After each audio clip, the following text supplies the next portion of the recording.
신 말씀 이사야 1장 5절부터 말씀 은혜 받겠습니다. 너희가 어찌하여 매를 더 맞으려고 더욱 패역하느냐. 오 머리는 병들었고 오 마음은 피곤하였으며. 아멘. 하나님은 결국 이들에게 매를 대셨어요. 그 결과 북쪽 이스라엘은 망했고 남쪽 유다도 망해가고 있었습니다. 여기 머리라는 말과 마음이란 말은 같은 말인데 그 사상이 병들어 버렸다는 그들의 생각이 교만해서 남을 판단하기를 좋아하고 그러니까 무엇이나 만족하지 않고 불평했어요. 그러다 보니까 되는 것이라고는 없으니까 낙심했죠. 성도가 겸손해지면 하나님께 감사하고 기도함으로써 용기가 생겨서 부족하지만은 하나님께서 은혜 주시는 대로 일하리라는 담대한 마음이 생기는데 그렇지 않으니까 개인의 머리가 병들고 머리가 병드니 온 가정이 온 나라가 병들어요. 지금 우리나라도 무슨 병이 들었습니까? 돈, 또 명예, 권세 이런 병들이 들어서 어찌 해서든지 잘 살아보자는 잘 살기만 하면 됩니까? 옳게 살아야지. 여러분 잘 산다는 것을 조심해야 돼요. 수단 방법을 가리지 않고 악을 행해서 잘 살면 무엇합니까? 옳게 살다가 보면 하나님께서 은혜를 주심으로써 풍부하게 되는 것이라야 복된 것입니다. 나 혼자만 잘 살기만 하려니까 탐욕에 빠져서 빨리 부해지려고 공회 방기에는 신경도 쓰지도 않고 공회를 일으켜서 남이야 죽든지 살든지 자기의 주머니만 채우면 되는 것으로 생각하고 그러다 보니까 잘못된 사상으로 머리가 썩어가고 있습니다. 그들의 머릿속은 돈으로 가득 차서 병들어가고 있지만 우리 성도들의 머릿속에는 하나님의 은혜로 삶을 알아서 감사한 마음을 가지고 있어야 합니다. 돈 우리의 부리는 종입니다. 근데 지금은 돈이 주인이 되어가는 세상. 돈이라면 무엇이나 다 할 수 있는 줄 아는데 오산입니다. 돈이면 무엇이나 되는 줄 압니까? 그러나 돈이 아무리 많아도 영원한 생명을 살 수가 없어요. 만족은 살 수가 없어요. 생명과 만족은 하나님께로부터 옵니다. 그래서 세계적으로 GNP 높은 덴마크나 스위스나 스웨덴에서 자살을 가장 많이 하는데 우리나라도 자살하는 사람이 제일 많다고 그래요. 또 왜 그러냐 하니까 돈이 너무 많아서 50세가 넘으면 일하지 않아도 살 수 있어. 많은 사람들이 일할 수 있는데 일찍부터 놀고 있으니까 그렇게 한가하면은 성경 읽고 기도하고 나가서 전도하면 될 텐데 맹탕 놀고만 있으니까 허무주의에 빠져서 스스로 죽는 사람이 많습니다. 할 일이 없으니까 사람 보람이 없어서 세상이 너무 허무하게 느껴지는 거죠. 그래서 자살하는 사람이 그렇게도 많다는 거예요. 물론 다른 이유로 자살하는 사람도 있겠지만은요. 머리가 병들면 인생은 만족을 몰라요. 지금은 옛날보다 물질적으로는 살기가 많이 좋아졌잖아요. 그런데도 불평은 몇 배로 늘어나고 싸움도 몇 배나 소송도 몇 배나 하고 이혼도 몇 배나 늘어나고 왜 그렇게 됐습니까? 하나님을 내버리고 물질만을 취하니까 하나님을 내버리고 자기의 욕심만을 채우려고 하니까 이런 결과가 온 것입니다. 다음 6절 말씀에 발바닥에서 머리까지 성한 곳이 없이 상한 것과 터진 것과 새로 맞은 흔적뿐이오늘 그것을 짜며 싸매며 기름으로 요하게 함을 받지 못하였도다. 아멘. 사상이 병드니까요. 생활 전체가 병들더라니. 이렇게 전신이 병들었다면 짜낼 곳을 짜내고 싸맬 곳을 싸매고 기름을 발라 치료를 해야 되는데 곧 하나님께로 나가서 치료를 받아야겠는데 이들은 전혀 하나님을 찾을 생각은 하지도 않고 있다는 것입니다. 지금 문명이 발달된 나라일수록 마약의 골치를 앓고 있는데 마음이 병들어서 가다 보면 될 대로 되라는 식이 돼서 마약에까지 손을 대고 많은 것입니다. 별별 짓을 다 하다가 급기야는 마약에까지 손을 대는 지금 우리나라의 10대들도 지금 마약에 손을 대가지고 참 문제가 많습니다. 그래서 인간 말자가 많아져 가고 있어요. 그렇게 되면은 마귀 자식들이 되어버려요. 주일날 교회 가서 하나님 말씀을 배워야 되는데 주일 학교가 없어져 가지 않아요. 전부 그냥 세상 지식 가르치려고 어린애들을 그냥 지옥이에요. 지옥. 지금 뭐 학교 수업이 끝나면은 뭐 무슨 학원을 서너 군데나 쫓아다니고 그러니까 정말 인성교육은 하나님 말씀을 배울 시간이 없어요. 미국 뉴욕에서는요. 마약 환자가 너무너무 많아서 자동차 훔치는 사건이 그렇게 많답니다.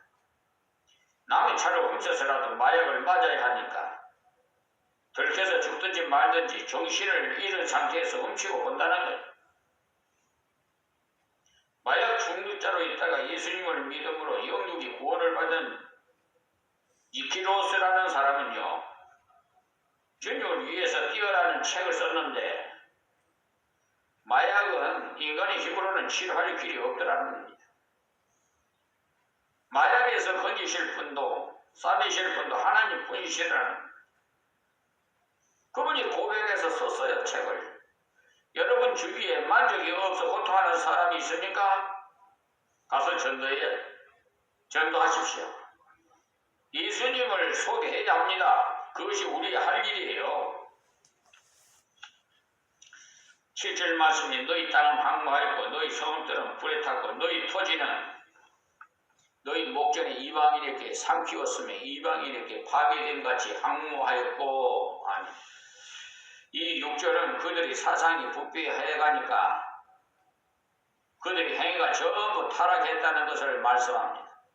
그런데 7절은 그들의 사업에 병들어서 아무리 이래도 수확되는 것이 없더라는 거예요. 허역이 가득 찼기 때문에 아무리 거둬들여진다 해도 사실 소용이 없어요. 우리나라에 속된 말로 밑독에 깨진 물붓기라는 말이 있잖아요. 거기다가 자기들을 보호해주던 성읍이 무너져버리니 곧 이방인의 침략으로 성읍이 불타고 땅을 빼앗겼어. 그러니까 경작을 하지 않아서 황무지가 되었다는 거예요. 인생의 심령이 병들면 생활이 병들고 생활이 병들면 모든 사업도 병이 듭니다. 사회도 병들고요. 건강한 사회가 되지 못하고 있어요. 지금 어찌 될지 몰라요. 앞날을 예측할 수 없는 저희들이 살고 있습니다. 하나님께서 역사하시면 훅 풀어버리면 이 지구도 그냥 순식간에 날아가 버려요. 8절 말씀에 땅 시원한 포도원의 망대같이 원두막에 밭에 상직막같이 에워싸인 성읍같이 겨우 남았도다. 아멘. 시온이라는 예루살렘 성을 말하는데 예루살렘 뒤에 시온산이 있는데 그래서 시온은 예루살렘을 가리키고 예루살렘은 곧 지금으로 말하면 교회를 가리킵니다. 딸 시온이라고 했는데 왜 시온을 딸 같다고 표현했느냐 하면 약하니까 네 힘으로는 못 산다는 것을 깨우쳐주기 위한 표현인 겁니다.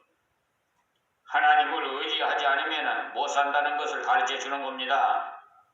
근데 이렇게 어려운 가운데도 남은 자가 있다는 것, 하나님께서 불쌍히 여기셔서 딸 같은 시온만 겨우 남겨두셨다는 것, 포도원에 망대처럼 남았다고 했어요. 온 포도원은 다 빼앗겨버리고 망대만큼만 남았고 또 원두막만큼 남았다는 것.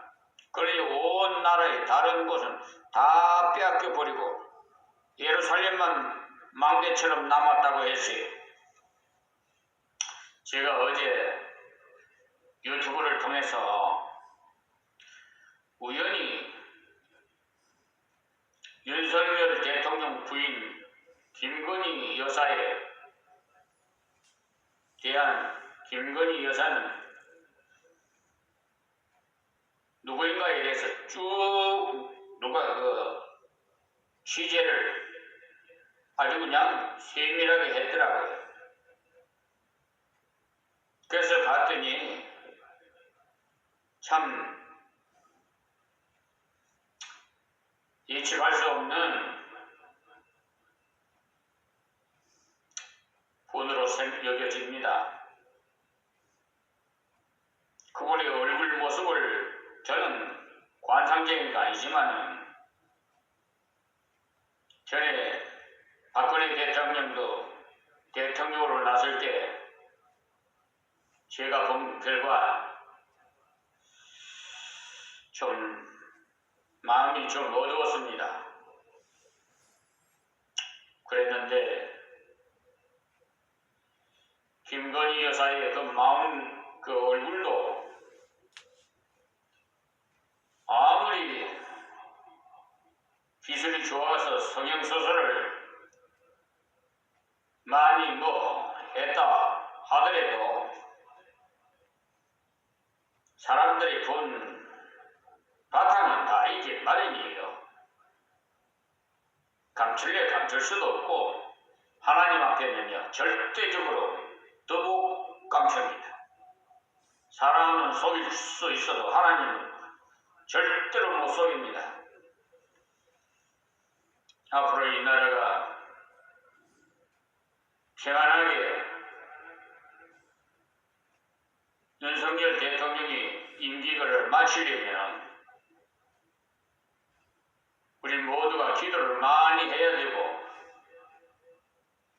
대통령 부부도 예수 앞에 나와서 회개해야 돼요. 그것이 앞날에 좋은 결과가 있을 겁니다. 9절 말씀에 만군의 여호와께서 우리를 위하여 조금 남겨두지 아니하셨다면 우리가 소돔 같고 고모라 같았으리로다. 아멘. 이 말씀은 무슨 말씀이냐면 하나님의 은혜와 긍휼이 아니었더라면 이들도 다 망했을 텐데 하나님께서 그들을 그대로 권고했기 때문에 남게 되었다는 것입니다. 그러니 우리들도 우리 민족을 위해 기도하고 전도해야 돼요. 특히 대통령을 비롯해서 모든 위정자들을 위해서 기도 많이 해야 됩니다. 우리가 우리 민족에게는 남은 자이기 때문에 이사야서의 특징이 은혜로 남은 자가 있다는 사상인 것입니다. 하나님의 은혜로 남은 자가 있다는 것을 계속 강조하고 있습니다. 그 남은 자 속에 들어가야 돼. 우리가 세계 인구가 78억이니 80억이니 하는데 그중에 제 나름대로 기도하면서 생각했는데 엘리야 시대 때 7,000명을 남겨두셨듯이 하나님의 말씀은요 하는 말씀입니다. 세상은 많이 변천하고 그래도 하나님의 말씀은 1.1획도 변함이 없고 안 이루어지는 말씀이 없어요. 그렇기 때문에 엘리야 시대 때 7,000명 바알에게 무릎 꿇지 않는, 다시 말해서 우상 앞에 무릎을 꿇지 않는 자, 하나님만 믿는 자 7,000명을 예배해 두셨어요. 그 속에 우리가 들어가야 돼요. 그래야 사는 길입니다. 오늘 말씀을 통해서 우리는 먼저 하나님의 은혜를 기억하십시오. 은혜를 기억하지 않으면 받은 바 은혜를 다 쏟아버리게 되고 잃어버리게 된다는 사실을 기억해야 합니다. 은혜를 기억하는 방법은, 곧 은혜를 자각하는 방법은 하나님 은혜를 일깨워주는 성경을 가까이 해야 해요. 그럴 때 하나님께서 이런저런 은혜를 주신 바를 발견하게 합니다. 오늘 말씀에도 보면은 은혜로 우리가 하나님의 자식 되었고 또 양육받은 것을 발견하지 않았습니까? 나는 극악한 죄인이었건만은 하나님의 은혜로 예수를 믿음으로 자녀로 삼아 주셨도다. 또 지금까지 은혜의 말씀으로 양육해 주셨도다. 이것을 한 가지 두 가지 깨달아지는. 그런데 자식이었으면 인간다운 자가 되기 위해서는 부모의 말씀을 잘 들어야 되지 않겠습니까? 마찬가지로 하나님의 자녀된 우리들은 하나님 말씀을 읽고 듣고 가까이 해야 합니다. 아무리 아는 것이 많아도 실천하지 않으면 아무 소용이 없어요. 그 다음은 부모를 봉양할 줄도 알아야 자식된 도리를 다하는 것입니다. 우리가 하나님께로부터 많은 것을 받았어요. 그렇다면 하나님 뜻대로 바쳐드릴 줄도 알아야 되죠.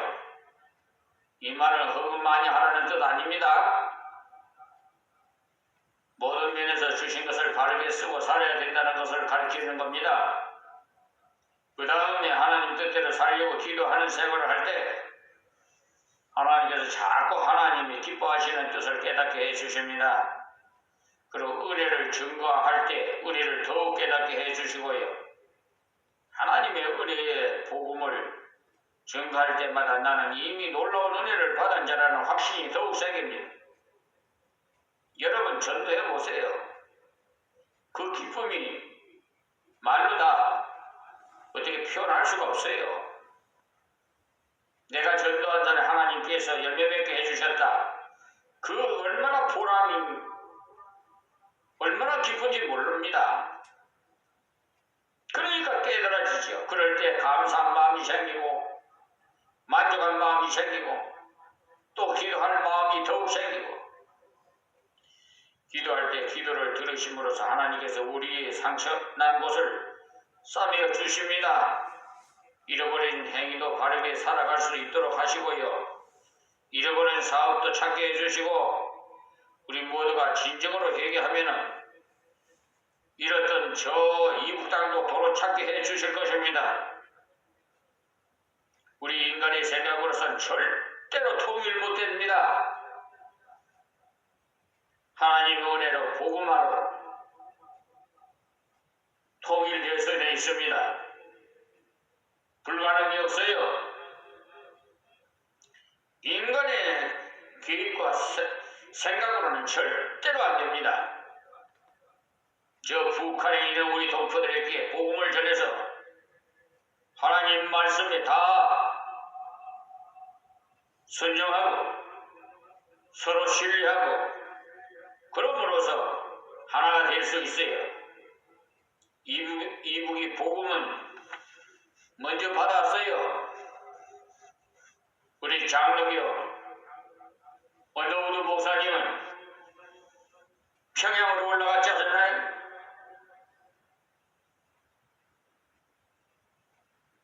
예. 아펜젤레 목사님은 이 가까운 곳에서 했지만 잘 믿는 사람들도 많아요.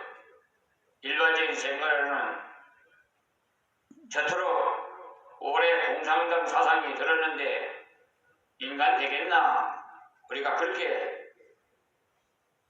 생각이 들지 모르지만 하나님께서 함께 하시면 자유의 물길이 들어가면 눈 녹듯이 다 녹을 것입니다. 그러니까 우리가 먼저 하나님 은혜를 기억하고 감사하면서 간구하고 증거해야 합니다. 그럴 때 우리를 통해서 하나님의 은혜의 역사를 일으켜 주십니다. 그러므로 하나님께서 주는 자가 복이 있다고 그랬잖아요. 우리가 선물을 받아보면 심정이 어떻던가요? 그 선물 받은 심정이 어떻더냐고요. 북한에 오고 우리 동포에게 많은 선물을 갖다 줬어요. 정주영 회장이 소를 몰고 북한에 갖다 주고 김대중 대통령 때나 노무현 대통령 때나 또 전직 대통령 문재인 대통령 때나 북한에 나가서 북한 동포와 다 같이 한자리에서 기뻐했잖아요. 그때 그 장면, 그걸 보는 국민들은 정말 흥분하지 않은 국민이 없었을 겁니다. 우리나라가 저 서독같이 동독같이 그 벽이 무너질 날이 오겠구나, 그런 생각을 다들 한 번씩은 해봤을 겁니다. 근데 지금 어떻게 됩니까? 지금은요, 윤석열 대통령이 선제 공격을 한다고 그랬어요. 그러니까 그냥 북한에서 김정은이가 뭐라고 그랬어요? 남한은 우리 적이라고 그렇게 말했잖아요. 이런 상태에서 어떻게 통일이 되겠어요? 우리가 통일이 되면 국방 예산에 들어가는 돈만 가지고도 남북이 평화롭게 잘 살아갈 수가 있어요. 아무리 경제적으로 발전하고 건물이, 빌딩이, 아파트가 수두룩이 쌓여 세워져서도 전쟁이 일어나면 다 파손돼버려요. 허무해요. 다 죽어요. 소용없어요. 이웃나라만 좋은 일 잔치 부리지. 그걸 다 복구하려면 이웃나라에서 와서 공사하면 다 돈 줘야 되잖아요. 그러니까 이웃나라는 이거 전쟁이 일어나기를 원하고 있는 걸 알아야 돼요. 우리 국민이 좀 정신 좀 차려야 돼요. 우리를 도와주는 우방국인 미국, 인접국가인 일본, 중국, 등등 있습니다만 러시아 다요 그 사면 추가에 지금 가운데 고립되어 가지고 언제 어떻게 될지 미국 보세요. 저 베트남 전쟁에서도 또 아프간 전쟁에서도 다 철수하잖아요. 자기간에 여유 없으면 다 철수해요.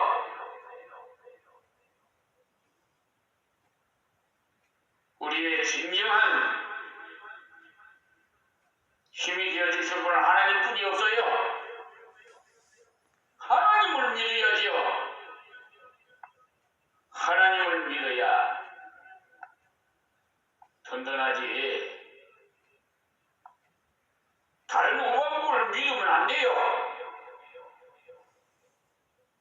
사람의 마음은 부패해서의 조석간의 편이에요. 사사로운 거 가지고 투집 잡아가지고 단절시키고, 어제가 친구가 오늘 원수가 되게 만들어서 총뿌리를 대고, 그리고 어리석은 일을 하지 않기 위해서는 하나님을 믿어야 됩니다. 오늘은 여기서 말씀 뵙겠습니다. 하나님 아버지 감사하고 고맙습니다. 오늘 말씀에 귀 있는 자는 다 듣고 좀 자각하고 성찰해서 하나님 한 분만 오직 예수를 구주로 믿어서 이 나라가 부강하는 나라로 하나님의 은혜로 보호받는 나라, 성장하고 발전하는 나라, 살기 좋은 나라 되도록 하나님 은혜를 베풀어 주시옵소서. 예수님의 이름으로 기도하옵나이다. 아멘. 오늘 아침에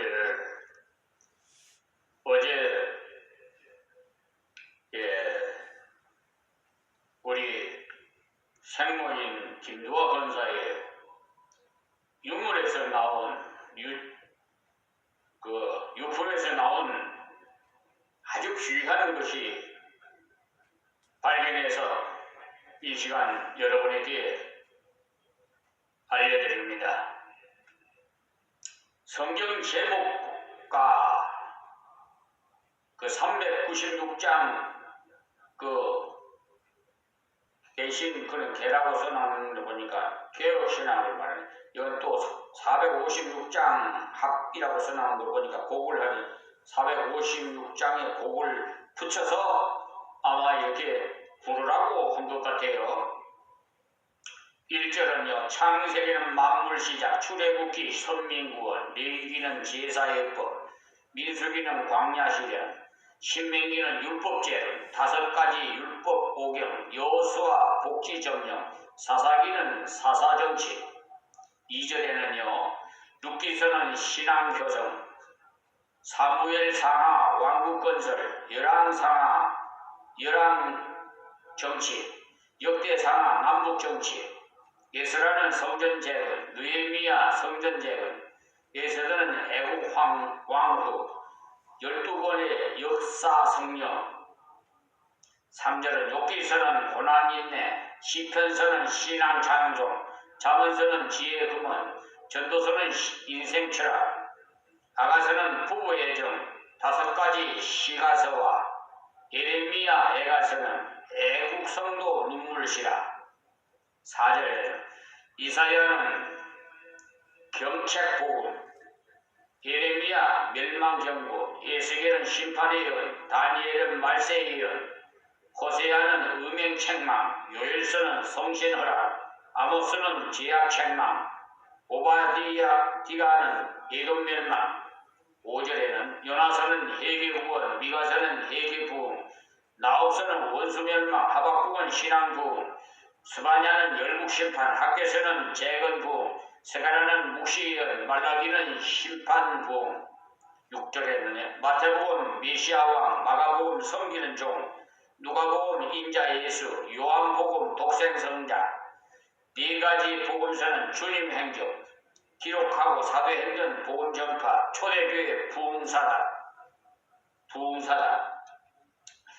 7절 로마서는 신앙구원, 고린도전 십자 통일, 고린도 후 환란 위로, 갈라디아 신앙복음, 에베소는 교회 통일, 빌립보는 신앙희락, 골로새는 은혜 풍성, 빌레모는 용서하라.